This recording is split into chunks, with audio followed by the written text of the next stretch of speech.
the one, the only, the classic Halloween.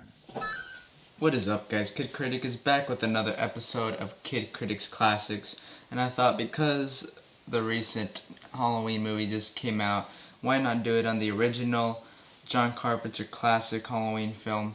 So, as I just said, Halloween is directed by John Carpenter and it stars Jamie Lee Curtis.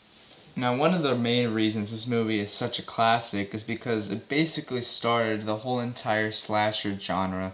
Because this movie came out before Friday the 13th or Nightmare on Elm Street, and both of those movies are considered classics.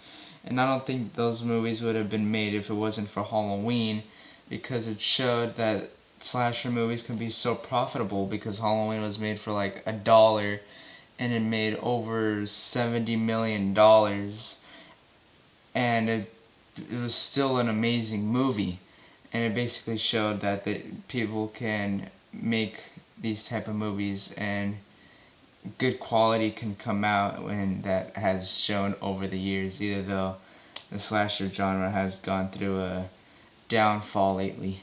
Now, the first thing that I thought was great about this movie, it's not something that people bring up a lot, but this movie kind of showed how the human race can basically be its own predator, because Michael Myers is like the ultimate predator in this Halloween universe. Like, you're not scared of like lions or tigers. You'd rather fight animals than Michael Myers, and Michael Myers is your whole human race, is a part of your own human race, which I thought was like very interesting. That I thought was one of the best parts of the movie. This movie is also shot wonderfully, like especially with like the tracking shots of Michael Myers, of course, are great. And then, like I said before, this movie is also very scary, and the reason why is because of the whole like predator aspect of it, and it's definitely very creepy and terrifying, which I thought was a great thing in this movie.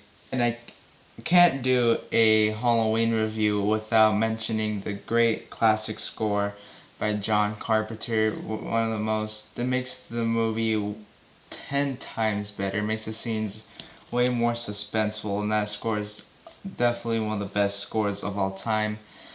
The performances of Jamie Lee Curtis, even though she may have overreacted some scenes, I thought she was really good in this movie.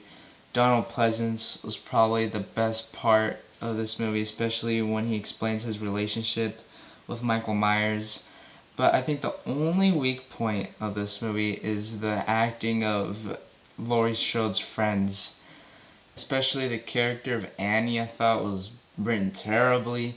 There's even some scenes where they even did the same sound effects, but that definitely didn't take away from the greatness of this movie. Definitely a classic in Kid Critic's book. And with that said, guys, I'm going to give this movie a 4.7 out of 5 Fernies. Look out for the next episode of Kid Critic's Classics. And with that said, guys, look out for the next review, and peace.